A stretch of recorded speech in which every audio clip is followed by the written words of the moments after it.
Você lembra como foi o seu convívio com os seus irmãos?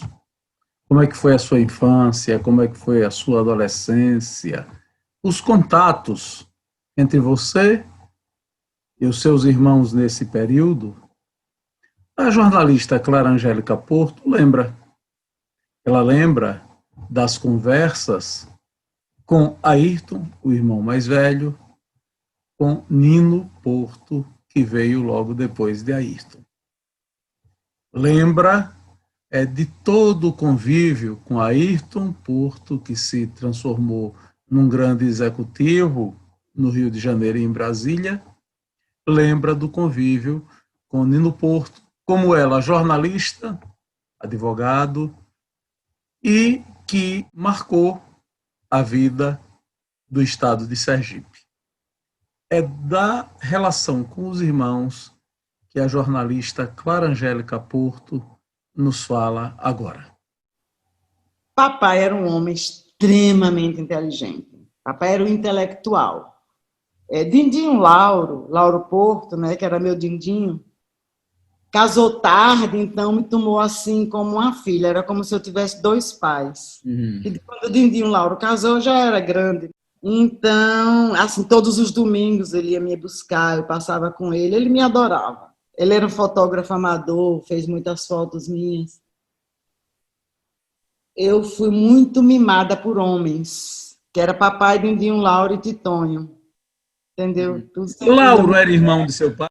Não, primo carnal, mas se lembra que papai ficou órfão. Então, titio Chico, que era pai de papai, e o Lauro dizia, seu pai é o homem mais lido de Sergipe.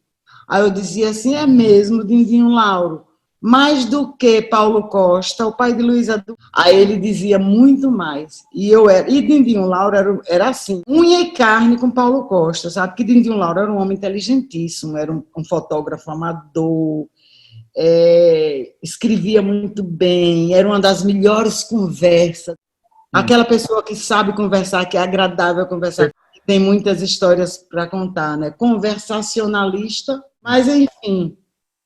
E ele me contava muito as histórias da família, e nós tínhamos um projeto de um dia gravarmos essas histórias para eventualmente eu escrever um livro, mas a vida seguiu em outra direção. Aí papai era esse intelectual, né? Um homem inteligentíssimo, erudito, só escutava ópera e música erudita.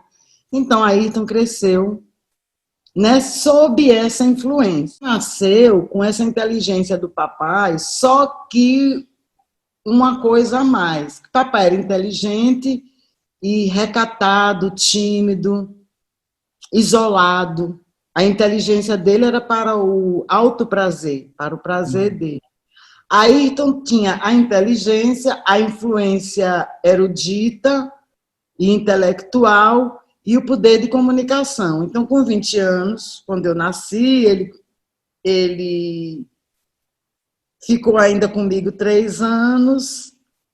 Quando ele tinha 23 anos, ele foi para São Paulo, estudou administração de empresas, estudou, e ele escrevia muito bem, né?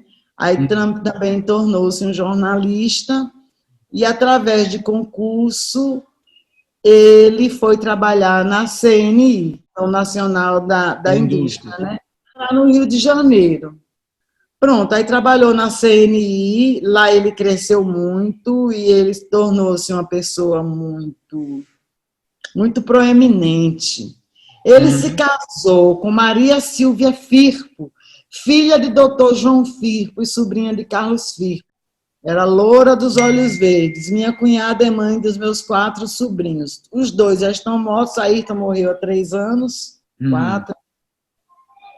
E Maria Silvia morreu há mais tempo. E Ayrton foi muito bem sucedido no Rio de Janeiro. E no governo de Figueiredo, Ayrton era amigo pessoal do general. E teve um papel, assim, de muita relevância no governo Figueiredo. Os 2 eram amicíssimos, os 2 iam para o hipódromo juntos, no Rio de Janeiro. Então, Ayrton foi diretor de operações da Embratur um tempo, no governo Figueiredo. Depois ele foi o secretário-geral do Ministério das Minas e Energias, e depois Figueiredo levou ele para EBN, Empresa Brasileira de Notícias. Mas o papel mais fundamental de Ayrton na vida de Figueiredo era ser os olhos e os ouvidos do rei em relação à Dona Dulce. Ayrton era quem tinha um pequeno exército, quem comandava o pequeno exército que protegia e controlava os arroubos de Dona Dulce, que era alcoólatra. Ayrton era responsável, todo lugar público que ela fosse, quando ela fosse, antes dela começar o escândalo, quando ela estivesse se armando para começar o escândalo, Ayrton era chamado quando os homens percebiam que ela já estava alta e que o escândalo ia começar. Ia ser desconfortável, sempre vaza.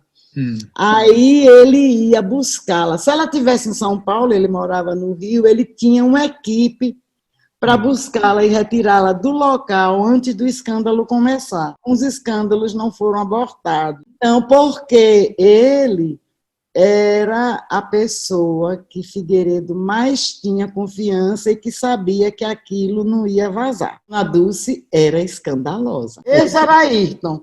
Entendeu? Representou o Brasil várias vezes em vários países da Europa, em encontros e congressos e coisas do autogoverno, que ele ia como representante oficial. Foi um homem extremamente bem-sucedido, era lindo, vivia um exército de mulheres atrás dele. E eu era um irmão, meio pai. Eu fui a bonequinha dele há alguns anos, entendeu? Aquela história de eu ter sido bonequinha de vários homens, então era esse. Aí Nino era o irmão trabalhoso, né, que tinha aquela sombra pairando sobre ele, de que foi a vida dele que causou a morte da mãe, que ela morreu de eclâmpsia. E ele era trabalhoso, eu me lembro da infância, papai criou as antigas, tinha palmatória, tinha cinto. Nino, Niltinho, levaram muitas surras. Ayrton menos, porque Ayrton era como eu, entendeu? Não, era tão interessado em atividades e tal, que tinha menos tempo para desobedecer e fazer travessura, entendeu? Mais ocupado, mas assim mesmo apanhou muito. Mas Nino e Niltinho, Casa Henrique apanhou um pouco, mas Nino e Niltinho apanharam muito, porque eram travessos, né?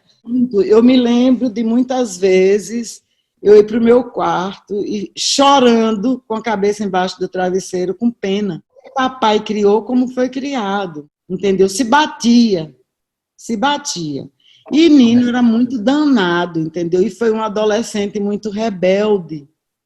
Tanto que com 16 anos ele foi morar maritalmente com mulher que era mais velha do que mamãe. Ele tinha 16 anos. Foi o desgosto da família. Papai ficou enlutado meses, não falava, só com o dedo assim, né, na rede, lendo, e não falava durante meses, né? Porque não foi aceito, não se fala, o assunto foi proibido. Na família, nós não podíamos falar, nem nós não tínhamos detalhes. Mamãe chorava muito. Eu já era grandinha, né? Eu me lembro do luto familiar, que eles tiveram 4 filhos, depois teve mais 3, Nino teve 7 filhos. Só quando o segundo filho nasceu, que foi Rosa, que ele botou o nome de Rosa Maria, em homenagem à minha avó Doninha, né? Maria Rosa. Aí, quando papai soube que ele tinha tido uma filha chamada Rosa Maria, papai se comoveu e mamãe foi lá na casa dele, de carro de praça, dizer que papai que tinha abrandado o coração, que ele trouxesse as crianças para papai conhecer. Mas todos os domingos, Nino vinha com os meninos passar o dia lá em casa e para papai conviver com os netos. Foi triste. E Nino era danado, sabe? Assim, mesmo ele já adulto, trabalhando na Gazeta, às vezes ele ia muito para os cabarés, né? ali do Beco dos Cocos. Madrugadas, papai foi acordado por alguém que ligava do cabaré, dizendo que Nino tinha sido preso. Então, você sabe como ele era dono. Ele era o dono não oficial dos cabarés de Aracaju.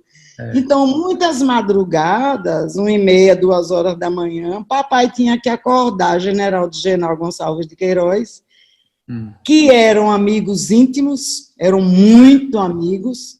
Papai acordava General de Genal fazia uma ligação e soltava o Nino, que estava na chefatura. Papai conseguia soltar Nino da chefatura por várias vezes, sem sair de casa, só indo para o telefone. Aí papai dava muito conselho, né? E ele era muito inteligente, inteligentíssimo. Aí ele foi trabalhar na Gazeta. O Orlando, que era amigo e irmão de papai, né? Daí aquele acordo, quando eu fui trabalhar na Gazeta, dos dois, seu Orlando tratava Nino como se Nino fosse filho dele, que papai dava autoridade a seu Orlando. Orlando, puxa a orelha, dê tabefe, porque seu Orlando também era da linha dura como papai, entendeu? Dê tabefe, puxa a orelha, cada vez que ele tiver excesso, exija cumprimento de horário. Os dois combinavam as coisas. E qualquer coisa que ele vá além do limite, me ligue. Então, papai e seu Orlando controlavam os excessos de Nino, porque Nino era o excesso, a inteligência, a vida dele, ele vivia em excesso. Nino vivia na linha do limite, né? Ele adorava estar no limite.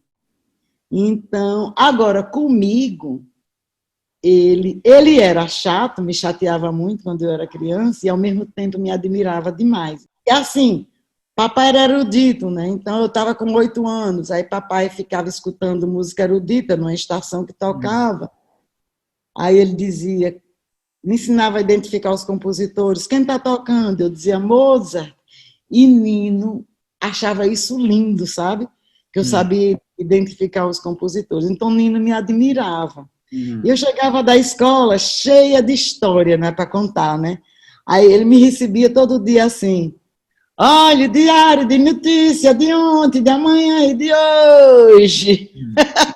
Porque eu vinha cheia de história para contar. Então, sempre teve um carinho muito grande, entendeu?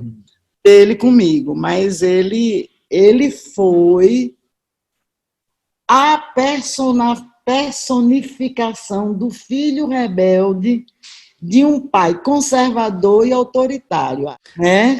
E mamãe, embora tenha sido a figura de mãe para ele, adorava ele, foi a mãe que se apaixonou por Niltinho, primeiro filho. Certo. Aí ele teve que conviver com essa sombra também, né?